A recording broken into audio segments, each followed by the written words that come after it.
Welcome to maths with magic. आज हम इस 8th स्टैंडर्ड के स्कॉलरशिप का फर्स्ट यूनिट पढ़ने जा रहे हैं, जिसका नाम है नंबर वर्क, उसका सेकंड नाम है नंबर सिस्टम। तो यहाँ पे कुछ टाइप्स मैंने लिखा है, जैसे कि natural number, whole number, integers, prime number, co prime number, rational, irrational, real, terminating decimal form and non terminating decimal form. चलिए समझते हैं कि नेचुरल नंबर होता क्या है। Natural number is those number which can count as a continuity. जिस नंबर को हम लगातार काउंट कर सकते हैं उसको हम क्या बोलते हैं, नेचुरल नंबर। जैसे कि 1 2 3 4 ऐसा अनलिमिटेड है। ये वाली साइन को हम इनफाइनाइट बोलते हैं। इसका मतलब होता है ये अनलिमिटेड है। ओके, सपोज मान लीजिए अगर आपको कोई नंबर को सम करने को बोला जा रहा है, सपोज इन केस अगर 1 to 10 तक नंबर दिया गया है, तो इसको सम करने को बोलेंगे तो बहुत इजी है। आपको क्या करना है, लास्ट वाले नंबर को उससे डिवाइड कर देना है, जो आएगा वही नंबर एक बार और लिख देना, ये आपको समझ आता है। इन केस कभी ऐसा होता है कि ये सिमिलर नंबर नहीं होते, तो वहाँ पे आप क्या करोगे, मान लो तो फिर मान लो कि हमको यहाँ पे दिया 1 to 11 तक, तो कैसे हम सम करेंगे, पहले लिखेंगे जो हमारे पास लास्ट का नंबर है उसमें क्या करेंगे 1 ऐड कर देंगे, उसको हाफ कर देंगे, कितना आ रहा है 6, और इसमें 11 का मल्टीप्लाई कर देंगे, कितना हो जाएगा 66। मतलब हमारे से सम कितना हो जाएगा 66 हो जाएगा। समझा? चलिए हम मतलब करते हैं, क्लियर अप करता हूँ। होल नंबर एक ऐसा नंबर है जो स्टार्ट कहाँ से होता है, 0 से होता है। Whole number is those number which start from 0। ठीक है, ये 0 से स्टार्ट होता है, 0 1 2 3 4 5 6। ये भी इनफाइनाइट तक होता है, इसको बोलते हैं इनफाइनाइट अनलिमिटेड। अगला है इंटीजर्स। इंटीजर्स को 3 पार्ट्स में डिवाइड की जाती है। एक होता है पॉजिटिव, दूसरा होता है नेगेटिव और तीसरा होता है नॉन इंटीजर्स।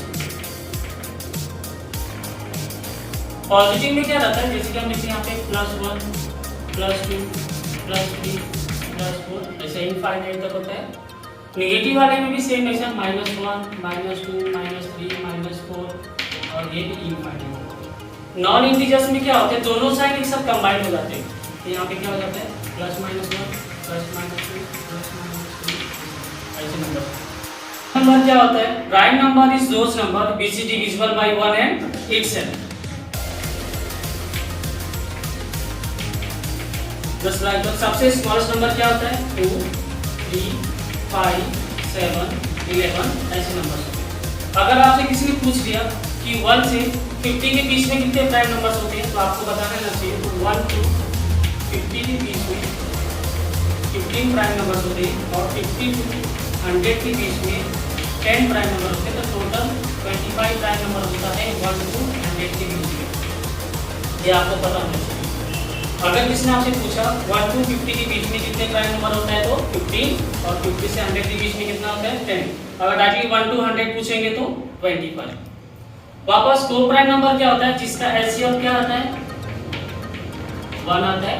जैसे कि 2 3 बोल सकते हो, 2 और 3, 2 3 का जब आप एलसीएम लोगे तो कितना आ जाएगा 1 आ जाएगा। देखिए रेशनल नंबर क्या होता है, रेशनल नंबर p/q के फॉर्म में होता है, और जो q होता है कभी भी 0 नहीं हो सकता। ये जो नीचे का नंबर होता है कभी भी 0 नहीं हो सकता। जैसे कि हम इसको ऐसे लिख सकते हैं 1/2 लिख सकते हैं, 3/2 लिख सकते हैं, 4/5/2 लिख सकते हैं, ऐसा नहीं, लेकिन नीचे 0 नहीं होना चाहिए, यहाँ पे आता है। ठीक है, ये रेशनल नंबर में क्या होता है, जैसे कि अगर हम इसको लिखेंगे तो √2 लिख सकते हैं, √3 √5। इसके अलावा हम डेसिमल में लिख सकते हैं 3.1। तो क्या होता है, रियल नंबर के अंदर 2 नंबर्स आते हैं, एक होता है रेशनल नंबर और दूसरा होता है इरेशनल नंबर। ठीक है, दोनों को जब कंबाइन करेंगे तो क्या बनता है रियल नंबर। अगर आपसे पूछा जाएगा कि क्या सारे के सारे रेशनल नंबर रियल नंबर होता है, तो हाँ होता है, और सारे के सारे इरेशनल नंबर रियल नंबर होता है, तो हाँ होता है। ठीक है, कभी भी याद रखिएगा रेशनल और इरेशनल मिलकर क्या बनते हैं, रियल नंबर बनते हैं। चलिए अगला देखते हैं। अगला है टर्मिनेटिंग डेसिमल फॉर्म। इसमें क्या होता है, सपोज मान लीजिए अगर मैंने आपको ऐसे दे दिया, मान लीजिए 5/2 लिख दिया मैंने, इसको अगर हम डिवाइड करेंगे तो क्या हो जाएगा 2.5। मतलब यहाँ पे नंबर रिपीट नहीं हो रहा है, रिकरिंग नहीं हो रहा है, जैसा है वैसे ही, बस इसको डिवाइड किया डेसिमल फॉर्म में कन्वर्ट हो गया। नॉन टर्मिनेटिंग डेसिमल फॉर्म में क्या होता है, सपोज मान लीजिए 10 में अगर हम 3 में डिवाइड करते हैं तो क्या हो जाएगा 3.3333333 ऐसे चलता रहेगा। इसको हम बोलते हैं नॉन टर्मिनेटिंग डेसिमल फॉर्म। देखिए जो हमारे पास है डेसिमल में भी है और टर्मिनेट कर रहा है, नॉन टर्मिनेट हो रहा है, रिपीट करते जा रहा हूँ। नंबर देखते हैं, इवन नंबर क्या होता है। Even number is those number which is divisible by 2। जो 2 के टेबल में आता है उसको हम बोलते हैं इवन नंबर, जैसे कि 2 4 6 8 10, जैसे आप ऐसा लिख सकते हैं।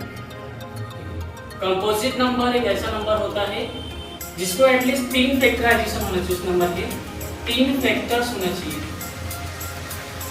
इसमें तो 10 बोल सकते हो, 12 बोल सकते हो। 10 किससे किससे डिवाइड होता है, 2 से, 5 से, 10 से भी जाता है।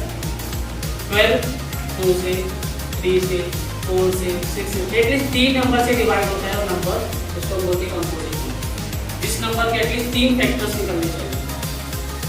इसके बाद होता है odd number, this is not divisible by, ठीक है, जो 2 के टेबल में नहीं आता है, जैसे कि 1 3 5 7 9 11, ठीक है। क्लियर है। चलिए अगला देखते हैं। अगला है non terminating recurring decimal form and rational number. यहाँ पे देखिए जो भी हमारे पास जो रेशनल नंबर होगा वो क्या हो सकता है, नॉन टर्मिनेटिंग भी हो सकता है और रिकरिंग डेसिमल फॉर्म में भी हो सकता है। तो आपसे क्वेश्चन में पूछा जाएगा कि rational number is non terminating recurring number, तो यस ये राइट होगा, क्योंकि क्या है रेशनल नंबर क्या है, non terminating recurring decimal number होता है। ये आपको पता होना चाहिए, इसके लिए मैंने यहाँ लिखा था। रियल नंबर क्या होता है, देखिए रियल नंबर मैंने पहले एक्सप्लेन किया है, तो सीधे ऐसे जो बहुत सारे का डाउट रह जाता है, तो जितने भी हमारे रेशनल नंबर है वो क्या होता है, रियल नंबर होता है, और जितने भी हमारे इरेशनल नंबर होते हैं वो भी क्या होते हैं, रियल नंबर होते हैं। अगर इनके आपको पूछ दिया जाएगा कि rational number is a real number, yes, all the rational number और रियल नंबर। अगर आपको पूछ दिया गया इरेशनल नंबर क्या होता है, रियल नंबर होता है, yes, all the irrational number क्या होते हैं, रियल नंबर